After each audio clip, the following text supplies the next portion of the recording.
Tarique Rahman, please please আপনি ভারতে আগে সফর করলে ভালো হয়। যেখানেই যান সমস্যা নাই, আপনার ব্যাপার, আপনি বাংলাদেশের সম্মানিত প্রধানমন্ত্রী। তবে আমাদের প্রধানমন্ত্রী আপনাকে দাওয়াত করেছে সামনের সম্মেলনে, তো আপনি আসলে ভালো হয়। ভারত তো আপনার প্রতিবেশী রাষ্ট্র, তো আমরা খুব আগ্রহী আপনার জন্য। আপনি আসলে প্লিজ প্লিজ খুব দ্রুত আপনি ভারতে গেলে ভালো হয়।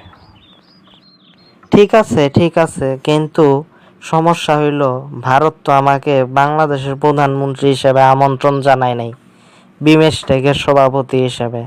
কিন্তু আমি যে বাংলাদেশের প্রধানমন্ত্রী সেটা কেন আপনারা স্বীকার করতেছেন না?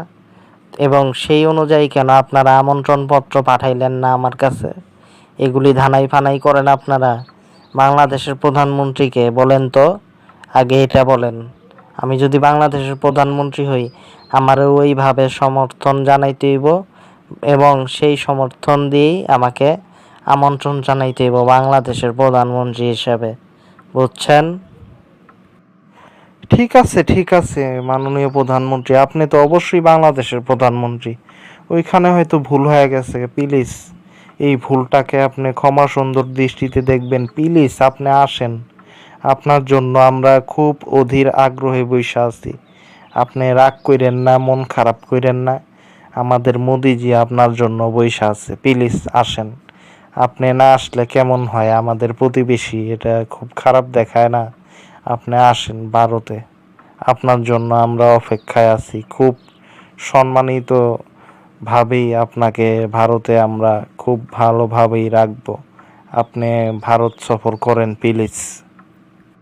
শোনেন, এইসব ধানাই ফানাই বাদ দেন, ধানাই ফানাইয়ের কথা বাদ দেন। আপনারা একদিকে শেখ হাসিনাকে মিটিং করতে দেন, আবার বলেন শেখ হাসিনাকে রাজনৈতিক কর্মকাণ্ড করতে দেন নাই। এগুলি মিথ্যা কথা বলেন, দুই মুখ কথা বলেন, কথা আর কাজে কোনো মিল নাই। শেখ হাসিনাকে আশ্রয় দিয়ে রাখছেন, আবার হাদির খুনিদেরকেও আশ্রয় দিয়ে রাখছেন, সমস্ত অন্যায়কারীদেরকে আশ্রয় দিয়ে রাখছেন। আর মুখে যত মিষ্টি কথা বন্ধু। শোনেন, সহ শেখ হাসিনা সহ সমস্ত অপরাধীদেরকে ফেরত দেন, হাদির খুনিকে ফেরত দেন, এবং বিচার কার্যে সহায়তা করেন। এগুলি করেন, বন্ধুত্বের প্রমাণ দেন, তারপরে কথা। এর আগে কোনো কথা না। ভারত সফর এর আগে নয়। শেখ হাসিনা এবং হাদির খুনিকে আগে ফেরত দিতে হবে। আচ্ছা ঠিক আছে প্রধানমন্ত্রী, আপনার কথাই ঠিক আছে। দেখতাছি আমি এই ব্যাপারে আলাপ কইরা। কি তারেক রহমান রাজি হইছে ভারত সফরে? কি খবর?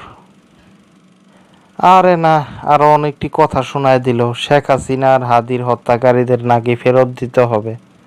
রাজি হয় নাই, অনেকটাই তো বুঝাইলাম, অনেক পাম বুম দিলাম, কোনো মতেই রাজি না। তাইলে আপনি দিল্লি যায়া মোদির এই ব্যাপারে সরাসরি বলেন, আর আমি তারেক রহমানের সাথে কথা বলতাছি, বুঝা নিতাছি ব্যাপারটা। বুঝছেন, খেলাটা এবার আমার। তো কি ব্যাপার প্রধানমন্ত্রী, আপনার এত রাগ খেয়ে? আপনি নাকি ভারত সফরে যাইবেন না? এত সুন্দর করে আমন্ত্রণ জানাইলাম, এটা হয় কন? সম্ভব না এই মুহূর্তে। শোনেন, আমি আপনার কাছে এই কথা শুনতে আসি নাই, বুঝছেন? সম্ভব না কইলে হইব না, সম্ভব করতে হইব। আপনি যদি না যান, আমাদের এজেন্টরা প্রত্যেকটা জায়গায় আছে, বুঝতে পারছেন? সমস্যা হয়ে যাব কিন্তু পুরা দেশে বিভিন্ন সমস্যা হয়ে যাব। আপনার সরকার পরিচালনা থেকে শুরু করে সব কিছুতেই কিন্তু। আর আওয়ামী লীগের শেখ হাসিনারে তো আমরাই রাইখা দিছি, বুঝেন নাই? অনেক দিক দিয়া। সুতরাং ভারতে সফরে আসেন, বুঝছেন? আমরা কিন্তু গোয়েন্দা দিক থেকে খুব শক্তিশালী, বইলা দিলাম কিন্তু, পরিষ্কার কথা। আপনি ভারত সফরে আসেন, আসেন। আচ্ছা, ভেবে দেখবনি। ঠিক আছে, আচ্ছা আপনি চলে যান এখন, ভেবে দেখবনি বিষয়টা। আচ্ছা ঠিক আছে।